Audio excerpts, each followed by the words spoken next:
so much for letting me come and chat with you guys today about driving change in the customer experience journey. I'm really quite excited to be here. We're going through some great changes at GSK, but before I get into that, just a little bit of a background.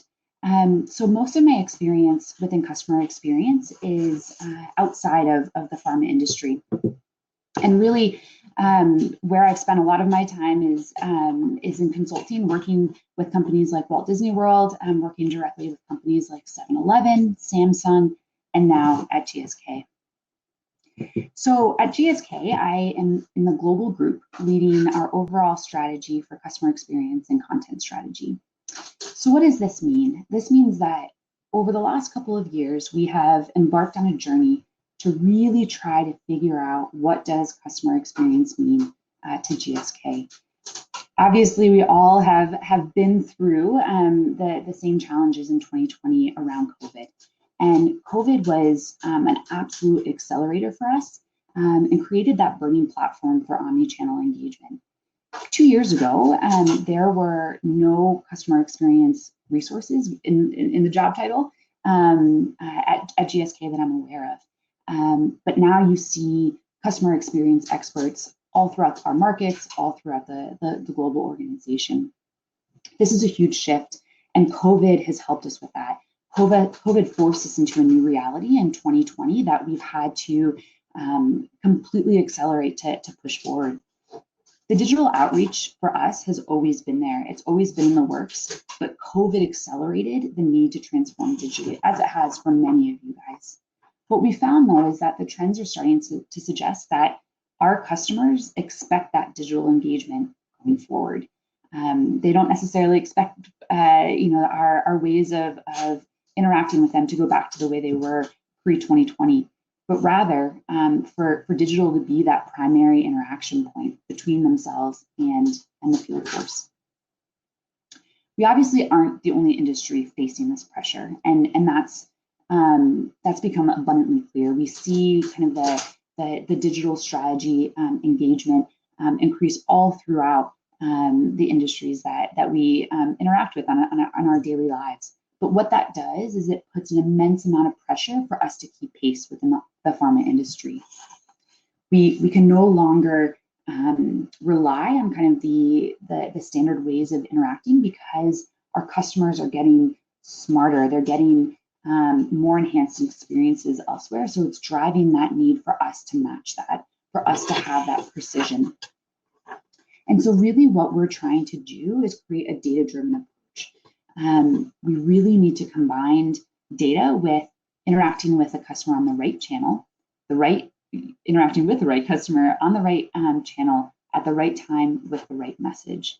Those four things, it sounds so simple, but it's challenging. We all have situations where we work for large organizations and it's hard to get new ways of working in place. And that's really where we are desperately trying to drive that personalized experience through data-driven personas, persona-led customer journeys, creating personalized content through modular content, all while leveraging the behavioral data to drive the journey automation. And really bringing all of that together takes an army. It takes a huge population of people to bring that together in a cohesive, unified approach. But we've got to challenge ourselves to evolve beyond generic content and mass emails. We've got to get to a point where we can no longer rely on solely face-to-face interactions. We've got to kind of bring all of these pieces together into that unified experience.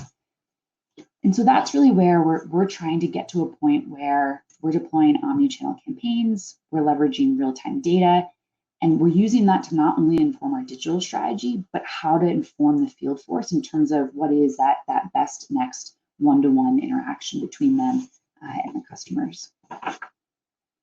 I will say, though, that the voice of the customer is one of the most important aspects. And we just came off a session where we heard amazing feedback and ideas around NPS and customer satisfaction and how to really escalate that within the organization.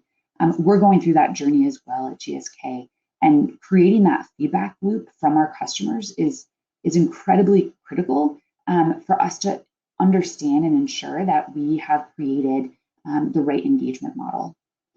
The struggle is that for many companies, we rely on kind of surveys to get that feedback. And although there's an inherent benefit to getting survey data back and to try to use that to interpret what that experience may have been, I think there's also a struggle there because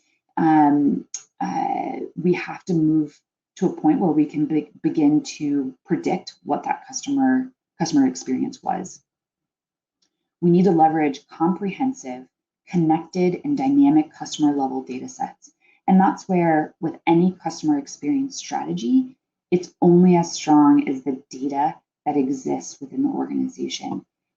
Because if we don't have that data, it's hard for us to create targeted and very segmented personas. It's hard for us to understand that experience. It's hard for us to understand that behavioral interaction from that customer to the experiences we provide them. And so if we have that data, we can track customer behavior across interactions, transactions, and operations. And we can really track what is influencing that customer satisfaction and try to predict it. And I think that's really where, leveraging advanced analytics to get to the point where we can understand the behavioral data and understand most likely what that experience was, that becomes the voice of the customer in many ways. It allows us to then leverage that information to create timely insights that spur swift action from our field force through all of our digital channels. And so that's where as much as we're transforming kind of the overarching customer experience strategy, we're absolutely also trying to think about what that means for the voice of the customer approach as well.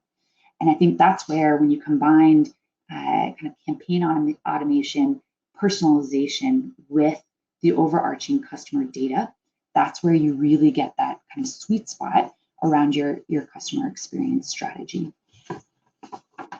The one thing I'll say is, through the companies that I've been at, through all the stops along the way, there's this inherent need to want to kind of re-architect a customer experience strategy holistically. And I think, during COVID times, where there's that kind of acceleration and that burning need, it creates this sense of we've got to do it all at once. We have to think about kind of that end-to-end customer experience strategy and change every piece of it. But think of your customer experience strategy as a Swiss Army knife. And I love this analogy because a good Swiss Army knife might have 20, 30, 40 different pieces associated with it, different functions, different capabilities, different value that it's providing.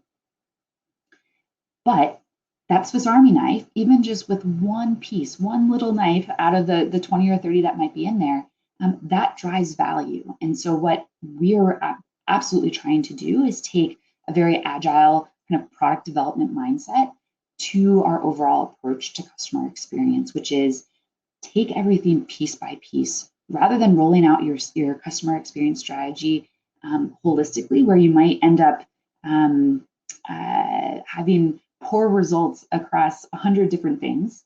Roll it out so that you do one thing really well and you get it right and you build on it and you continuously build and you get that momentum from your senior stakeholders. You get the momentum, from all the different groups within the organization, and you're able to see from the customer what's working and what's not, and you can pivot quickly and you can pivot fast, and that is crucial. The customer expectations are changing so rapidly in this new world, and it's important that we keep pace with it. And so my kind of parting advice, holistically with the transformation that you're going on, is to adapt, evolve, and progress piece by piece on your customer experience journey. And doing that will allow you to build the momentum and get the support that's needed, and show people the value that can be had, because this is as much of a mindset change as it is anything else. Really kind of transforming the approach to how we interact with our HCPs. It's a huge mind shift, and piece by piece, change the hearts and minds, and that's how you'll be able to embed that customer experience strategy within your organization. So I know that was a relatively fast kind of run through. What I'll do now is I'm happy to take any questions that people might have, but just wanted to kind of give you guys a top line view of kind of how we're approaching things at GSK.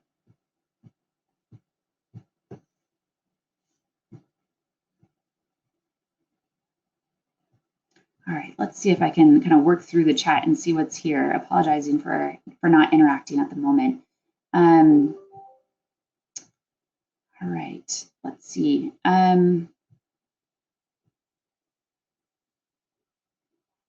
Yeah, I love the comment just around the frictionless customer journey. I think that's a really, really good call out, because I think that's absolutely what we're trying to get at is where we do see friction, identify it quickly and create that change rapidly. So we're not waiting for someone to tell us what that friction was, but rather we're seeing it happen in real time and actioning it. Okay, so I think we're at time. So I will step away, and if there's any other questions, don't hesitate to ping. Happy to continue the conversation. Thank you, Dario.